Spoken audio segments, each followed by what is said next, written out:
Mas gipahugtan karon ang seguridad sa Isabela City sa Basilan, human ang duha kapag busikad kagabi kung asa duha ang samdan. Opisyal sa syudad miapela sa mga residente nga magpabiling kalmado. Ani report.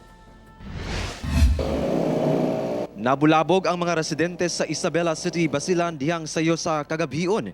Ang duha ka bomba ang mibusikad.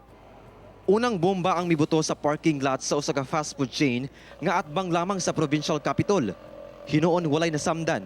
Apan wala lang may 30 minutos. Mibuto ang ikaduhang bomba nga naa lamang sa 800 metros ang gilayon sa garahe sa DBL Bus Transportation sa barangay Valderosa.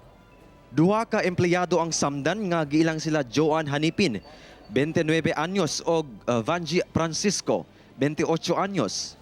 Sumala sa supervisor nga si Jemar Caberte, usa ka karton ang gipadala sa bus gikan sa Lamitan City. Gipadaplin kini sa gwardiya duol sa gate sa pagtuo nga kuhaon kini sa tag-iya apan kalit kini nga mibuto. Abot ang bus ba gikan sa Lamitan si Canto de las may karga daw kuan yung karton tapos binaba sa konduktor tapos ilagay doon sa baba sa kuan doon sa poste tapos binigay sa gwardiya tapos ginakuan pa sa gwardiya ba ginuyog pa sa gwardiya ba kumidya baka bomba niya na wala lang nagilagay lang niya butang lang niya sa kilid sa poste na pag poste paggawas na pusulod na ko na amartan ng rebinta. Nadanyos usab ang mga sakyanan nga anaa sa palibot. Di ka nahadlok yun. Nataranta na ka, hindi na kayo bala sa paingon mutago. Hadlok lagi kay siyempre doon na kayo. Agbang lang sa ako.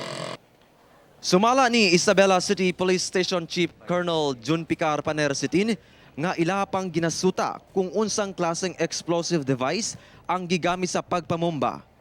Padayon pa usab nga giimbestigahan ang mga posibleng nagpaluyo sa maong pagpanghasi.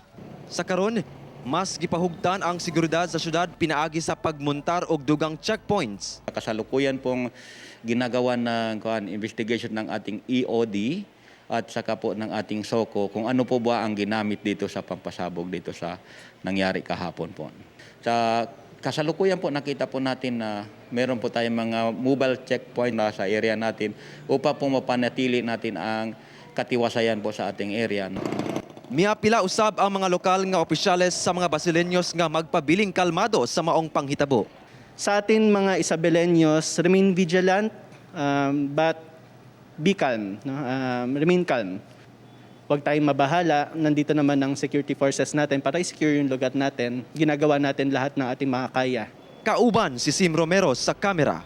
Ako si Efren Mamak para sa One Mindanao.